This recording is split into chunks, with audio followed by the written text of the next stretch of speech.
I am a child of the Holocaust. My name is Joseph Gottinker. I survived through the kindness of strangers who protected me from nightmares and darkness. Despite the risk to their lives and the lives of their family, they raised me as one of their own. Loved and nourished by their strength and bravery, I was too young to understand the terror and chaos that surrounded me. When I grew a little older, I learned of the fear, the pain, the hunger, and the despair that engulfed my parents, who miraculously survived.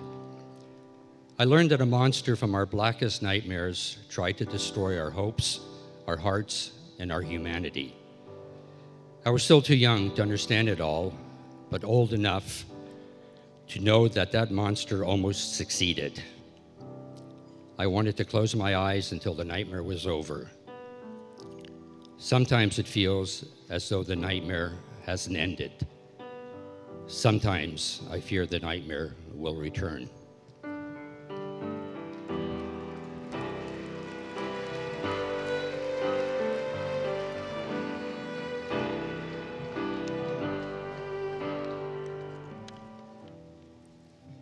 My name is Sam Brown. I'm a survivor of Skaržisko labor camp, of Buchenwald concentration camp, of the Nordhausen and Dora concentration camps, and the Bergen-Belsen. In 1941, my family was in the ghetto in Radomsk in Poland when the Germans decided to move the remaining 4,000 Jews out of there. The final selection came earlier one afternoon when trucks filled with SS troops stormed the ghetto. The SS announced they would pick 500 strong young people to send to work camps. An assessment walked toward my family and spotted at me. He pointed it for me to go to the separate line. Saying goodbye to my family was very difficult.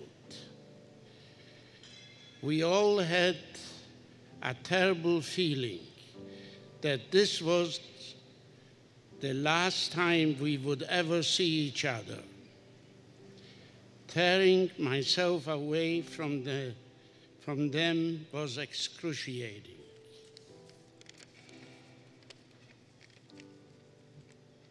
My parents, brother, and sister were being sent to Treblinka, where the Nazis gassed over 1 million Jews during the war. I knew then that even if they weren't already dead, by the time they got there, they would be all murdered in the gas chambers once the train got to its destination.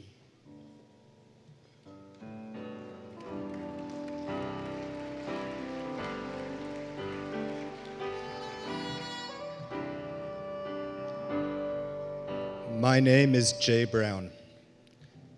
Sam is my Zaidi. I can never forget what happened to my Zaidi and to my Babi and to all the Jews of Europe during the Holocaust. My generation carries the responsibility of memory and understanding, not only of what the survivors went through, but also of the knowledge that 6 million innocent people perished because of hatred, racism, and indifference. I am so grateful that he survived, that he became a father, a grandfather, and a great-grandfather to my children who will carry on his legacy. But I know that the pain my Zaidi feels will never go away.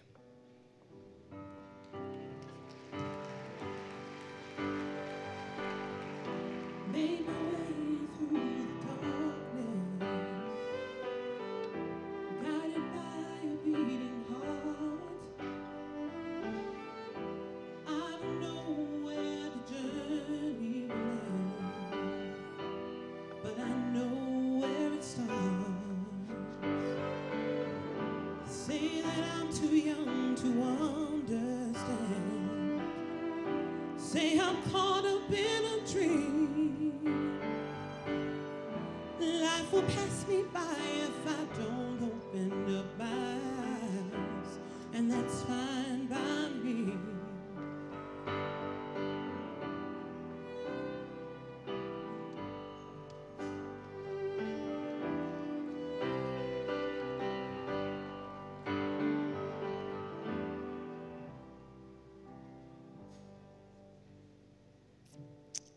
I'm a World War II veteran with the Royal Canadian Air Force.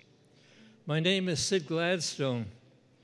By 1943, my mother's family in Eastern Europe had all but disappeared. The Nazi killing machine was a very efficient one. I had just turned 18 when I signed up to fight for my country, for freedom and for democracy. Like so many other boys, I wanted to end all the brutality and bloodshed and to stop the spread of hate. I remain very proud of my role in protecting our country, about fighting as a Jew on behalf of all Canadians, and in keeping our borders safe from the nightmares of Europe.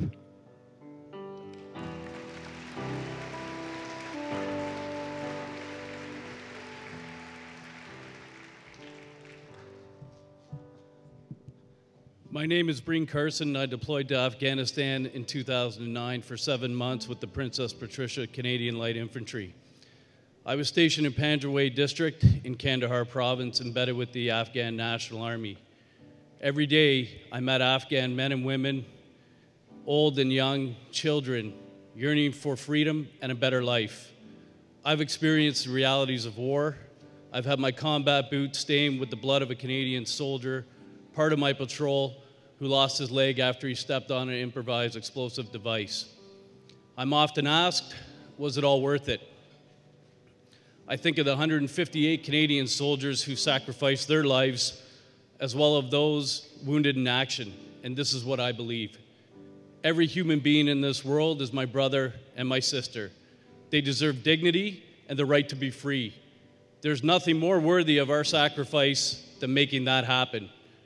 If it was your freedom I was fighting to protect, would you think it was worth it? So wake me up when it's all over, when I'm wiser and I'm older. All this time I was finding myself, and I didn't know I was lost. So wake me up when it's all over, when I'm wiser and I'm older. All this time I was finding myself, and I didn't know I was lost.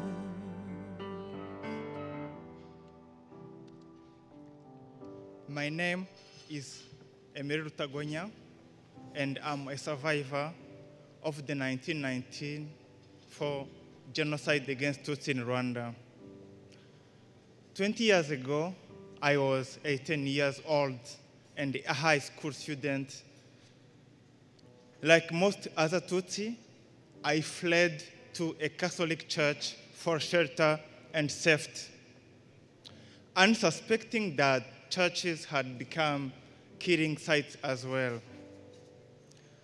During 7 days of death and agony, I cheated death several times until rebels miraculously liberated me. Surviving the genocide carries the burden of living in a strange, hard, and empty new world.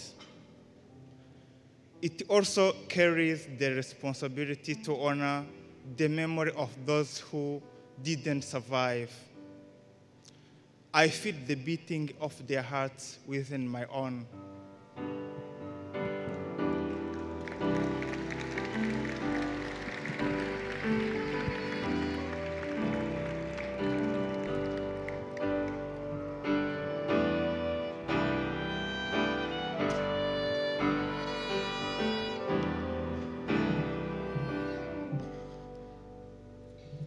My name is Mariatu Kamara. I was 12 years old when I survived the war in Sierra Leone. Whenever you dream of palm oil, my grandmother told me when I was 7 years old, this is from The Bite of the Mango, my memoir. It's going to be outside for sale. Blood was spilled by the end of the day.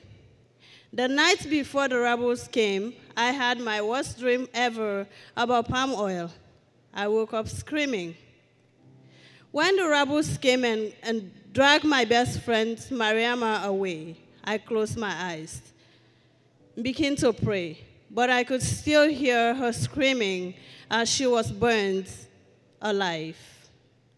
I prayed, please, let me die quickly. Let it be over quickly. Let my family, if they ever been captured by the rebels, all die quickly, too. I prayed so hard, my head began to throb. When I opened my eyes, there was a group of rebels boys staring right at me, and I passed out. When I woke up again, one of the rebels boys grabbed my right arm, and the other stretched my hand over the flat part of a rock. If you are going to chop off my hands, please kill me. I can't live without them. I begged them. We are not going to kill you. One of the rebels boys replied. We want you to go to the president and show him what we did to you. You won't be able to vote for him now. Ask the president to give you a new hand.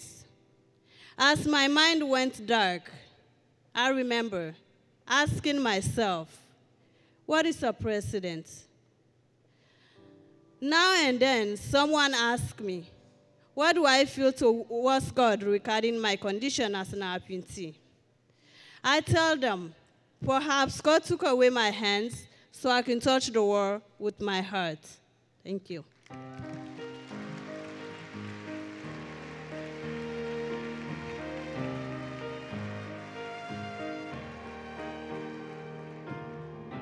I tried carrying the weight of the world, but I've only got two hands. Hope I get the chance to travel the world, but I don't have any plans. Wish that I could stay forever this young, not afraid to close my eyes. Life's a game for everyone, and love is the prize.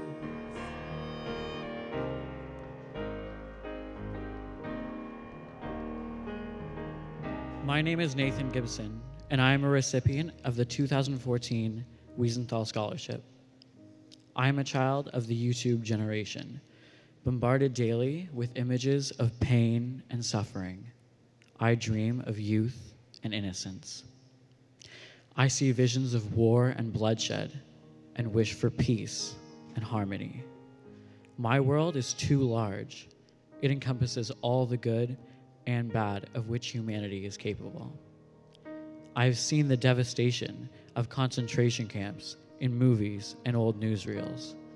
I have heard the crack of rebel gunshot in Sierra Leone on video feeds. And I have cried for the lost souls of Rwanda, whose stories live on the cable news networks. I want nothing more than happy dreams, but I am wide awake and know too many nightmares. There is so much hate, and it is growing. I wish for joy and serenity, but I cannot ignore the pain and terror. It is the responsibility of my generation to make the world a better place where children can dream in innocence. But we need help. We need you to wake up to see the hatred that is growing all around you. My generation cannot do it alone.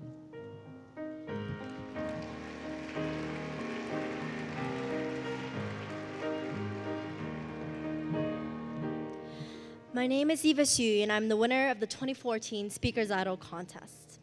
As someone who immigrated to Canada as a young child, I've experienced firsthand the hardships of cultural prejudice and racial discrimination. Unfortunately, we've seen these issues magnified 1,000 times over in many parts of the world. We've seen prejudice turn into hatred, hatred into hostility, and hostility into genocide. In school, we learned about the Holocaust in the words, "never again." But it seems that again has already happened. It happened in Sierra Leone, Rwanda, Darfur. It happens wherever hate and intolerance are allowed to take root, and it is happening again to the Jews of Europe. An ancient hatred is waking up and beginning to pierce the daylight. I wish I could be young and ignorant and leave this burden to another generation to carry. I want to close my eyes and believe that history lies only in the pages of dusty old books. But we know this isn't true. We all have a duty to the dead, and both you and I have an obligation to work towards a world free of hatred and bloodshed. And to do this, we must realize that education is the key. We must teach people about the importance of dignity, of tolerance, of respect and compassion and understanding, and most importantly, of hope. We all dream of a better world, but for those dreams to become reality, we must first destroy the monsters of our nightmares. So wake me up when it's all over, when I'm wiser and I'm older. All this time I was finding myself, and I didn't know I was lost. So wake me up when it's all over, when I'm wiser and I'm older. All this time I was finding myself, and I didn't know I was lost. Wake me up when it's all over, when I'm wiser and I'm older. All this time I was finding myself, and I didn't know I was lost. So wake me up when it's all over, when I'm wiser and I'm older. All this time I was finding myself, and I didn't know I was lost. Didn't know I was lost. Didn't know I was lost. Didn't know I was lost. Didn't know I was lost. Didn't know I was lost. Didn't know I was lost. Didn't know. Didn't know I was lost.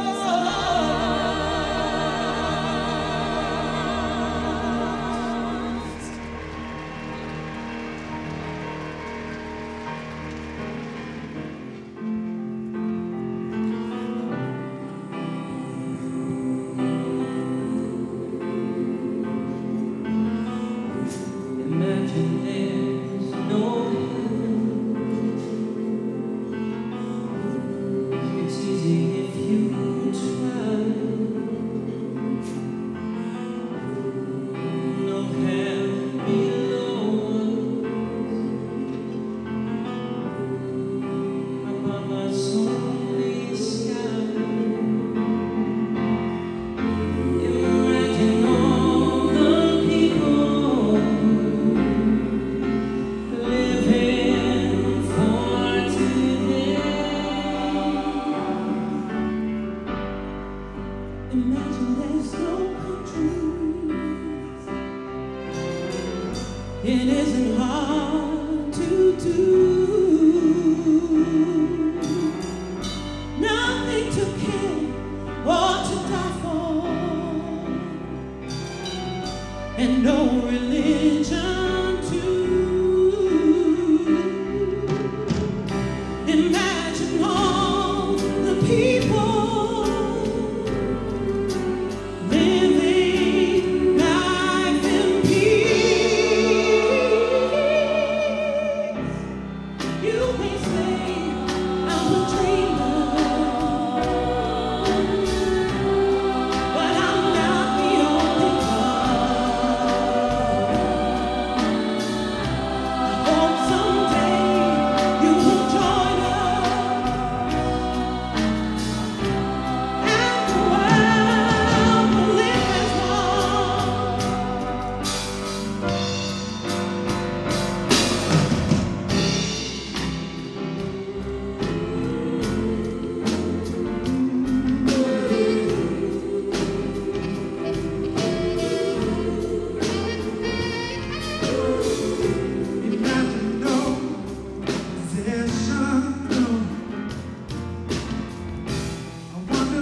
Thank you very much, everybody.